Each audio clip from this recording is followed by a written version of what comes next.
იაფასიანი პოპულისტური და ცრუ ქსენოფობია სწორედ ასე უპასუხა შალვა პაპუაშვილმა მამუკა ხაზარაძეს, რომელიც მიიჩნევს, რომ საშიში იქნება საქართველოსთვის არაბული ქალაქების აშენება გონიოსა და თბილისში. შალვა პაპუაშვილის მთავარი თავდასხმის ობიექტი დღეს სწორედ მამუკა ხაზარაძე იყო, იმის გამო, რომ ის სკეპტიკურად უყურებს ამ პროექტს. პაპუაშვილი ირწმუნება, რომ არაბების ქალაქში არაბები არ იცხოვრებენ მხოლოდ და ამ სახელმწიფოებიდან ჩამოსული ადამიანები და იქ იცხოვრებს ყველა, ვინც იყიდის ბინას. პაპუაშვილი ამბობს, რომ ახლა მათი ამ ისტორიული პროექტის შურს ოპოზიციას და სხვადასხვა საზოგადოებებს და მათ შორის მამუკა ხაზარაძე და კრიტიკულად განწყობილი ადამიანები ცდილობენ პაპუაშვილის თქმით ეს ისტორიული პროექტი როგორმე ჩაშალონ.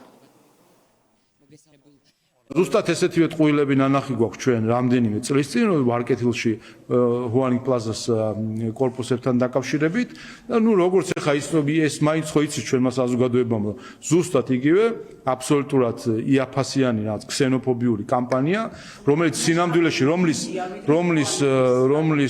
რომლის მიზანი არის ერთადერთი რამე დააზიანონ ჩვენი ქვეყანა ვერ დაგვაზიანეს იმიტომ ვერ დაგვაწესებინეს სანქციები ჩახედეთ ვინც ამაზე ლაპარაკობს ვისთან არიან დაკავშირებული რომელ უცხოურ ძალებთან არიან დაკავშირებული ეს არის ჩვეულებრივი ეკონომიკური თავდასხმა კოორდინირებული ეთყობა კიდევაც თავდასხმა საქართველოს ეკონომიკაზე და კეთილდღეობაზე ამიტომ აქაც უნდა ჩავეძიოთ ნებისმიერი NGO რომელიც ამაზე ხმას მოიღებს და პოლიტიკოსი უნდა ჩავხედოთ ვინ დგას უკან იქ ტაივანი დგას თუ ის დგას რა ქვია სხვა ქვეყანა რა მაინტერესებს ეს ყოფილიყო ინგლისური ინვესტიცია ან გერმანული აი ამას იტყოდა თუ არ იტყოდა აღსანიშნავია, რომ ძლიერი საქართველო არის ერთ-ერთი პარტია, რომელიც ფიქრობს, რომ შესაძლებელია გარკვეული პრობლემები და სიფრთხილე, საშიშროება გამოიწვიოს იმ მშენებლობამ, რომელიც დაგეგმილი არის მასშტაბური მშენებლობა თბილისსა და გონიოში და უპირველეს ყოვლისა მამუკა ხაზარაძის პარტია აცხადებს, რომ უნდა იყოს გამჭვირვალე ეს საკითხი და პროექტი და ხელშეკრულება, რომელსაც ქართულმა ოცნებამ ხელი მოაწერა აბსოლუტურად საჯარო უნდა იყოს ყველასთვის და საქართველოს მოქალაქეებმა უნდა იცოდნენ რა გადაწყვეტილება მიიღო ხელისუფლებამ არაბ ინვესტორთან დაკავშირებით.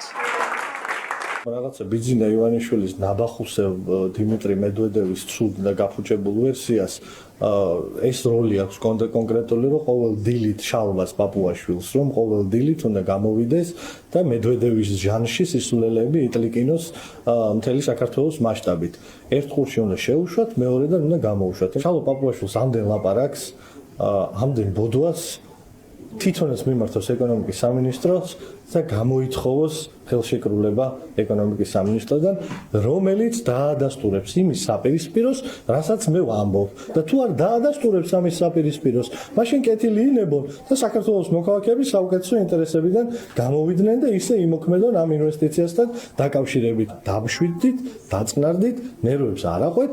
გამოაქვეყნეთ ხელშეკრულება და საგნობრივად, პუნქტობრივად დავიწყოთ ამ ხელშეკრულების განხილვა და ჩვენება ქართული საზოგადოებისთვის იქ სად არის პრობლემა და სად არ არის პრობლემა. ვინც იყიდის ბინას პარალელურად კანონმდებლობის მიხედვით ნებისმიერი უცხოელი, რომელიც საქართველოში იყიდის ბინას, მას ბინადრობის უფლებაც ენიჭება და მათ შორის ის ადამიანები, რომლებიც ამ ახალ ქალაქებში იყიდიან და შეიძენენ საცხოვრებელ ბინებს, უცხოელები, მათ ავტომატურად წესით მიეცემათ ბინადრობის უფლება.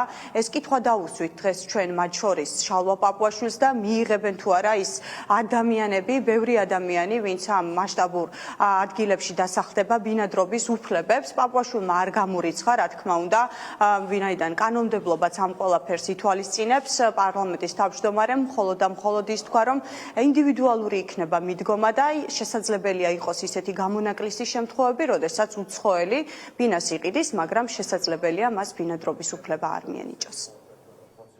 არის სხვადასხვა ცენზებია, როგორც ქონების ღირებულებასთან დაკავშირებით და ასევე ეს არის ავტომატური საფუძველი ბინადრობის მიცემისა. ეს არის შესაძლებლობა რომ მიმართო საქართველოს სახელმწიფოს ბინადრობის უფლების მოსაპოვებლად, თუმცა არ არის ავტომატური მინიჭება. არაბული ქალაქის კრიტიკის გამო დღეს შალვა პაპუაშვილი თავს დაესხა მამუკა ხაზარაძეს, ვინაიდან მამუკა ხაზარაძე მიიჩნევს, რომ უპირველეს ყოვლისა საზოგადოებამ არ იცის რა ხელშეკრულებას მოაწერა ხელი ქართულმა ოცნებამ, ვინაიდან საუბარი არის ძალიან მასშტაბურ და დიდ პროექტზე და ხალხმა უნდა იცოდეს სინამდვილეში რა გადაწყვეტილება მიიღო ხელისუფლებამ. სწორედ ამ კრიტიკის და ამ განცხადებების გამო დღეს შუღლის გამგუებელი უწოდა შალვა პაპუაშვილმა მამუკა ხაზარაძეს და თავს დაესხა მას.